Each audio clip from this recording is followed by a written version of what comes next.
Welcome to Right Now News. This is why you need to understand the new U.S. deportation policy. In a significant shift, the Trump administration has begun deporting non-Panamanian migrants to Panama. This move marks a new chapter in U.S. efforts to control illegal immigration, aiming to streamline deportations and deter future migrants. The first deportation flight landed in Panama City on February 12, 2025. Carrying 119 individuals from various Asian countries. This flight symbolizes a hardening stance on immigration and signals a potential trend of increased deportations to Central America. The deported individuals originated from Afghanistan, China, India, Iran, Nepal, Pakistan, Sri Lanka, Turkey, Uzbekistan, and Vietnam. Their arrival in Panama, a country geographically distant from their homelands, highlights the complex challenges of international migration. The decision to deport these individuals to Panama comes amidst a broader effort by the Trump administration to curtail illegal immigration and increase deportations. This new policy has sparked debate about its legality and humanitarian implications. Critics argue that it places an undue burden on Panama and raises concerns about the migrants' well-being. The long-term impacts of this policy on both the U.S. and Panama remain to be seen. The deportation flights are the result of a bilateral agreement between the United States and Panama. Under this agreement, Panama will accept deported migrants who are not Panamanian citizens, but have traveled through the country on their way to the U.S. This agreement addresses a long-standing challenge for U.S. immigration enforcement, as deporting individuals to certain countries, particularly those in Asia, often faces logistical and political obstacles.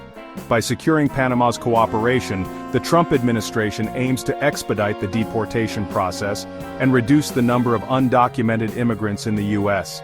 This agreement is not the first of its kind. The U.S. has signed similar agreements with El Salvador and Guatemala, reflecting a growing trend of regional cooperation on migration enforcement. These agreements are part of a broader strategy by the Trump administration to externalize border control by partnering with countries in Central America. This approach seeks to stem the flow of migrants before they reach the U.S. border. However, critics argue that these agreements place an unfair burden on Central American countries already struggling with their own social and economic issues. They also express concerns about the potential for human rights violations if deported migrants are not treated properly in these countries. The new deportation policy unfolds against a backdrop of complex U.S.-Panama relations, particularly concerning the Panama Canal. The Trump administration has expressed interest in renegotiating the Canal Treaty, aiming to regain greater control over this strategically vital waterway.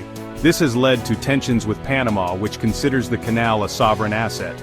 The deportation agreement adds another layer to this complex relationship, raising questions about whether it serves as a bargaining chip in broader diplomatic negotiations.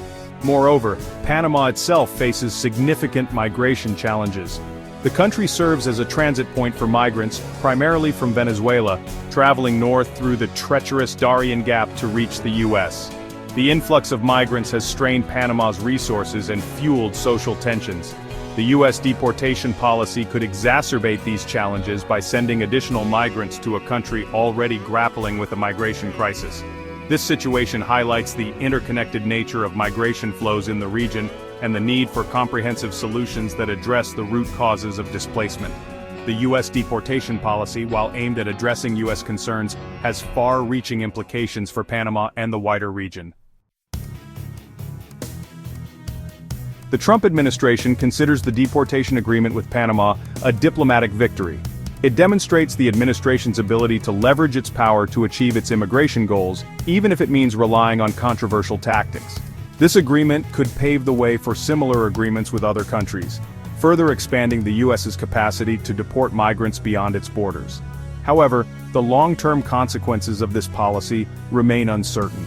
Critics argue that it could backfire by further destabilizing Central America, potentially fueling more migration to the U.S. Moreover, it raises ethical questions about the U.S.'s responsibility towards migrants and its commitment to international law.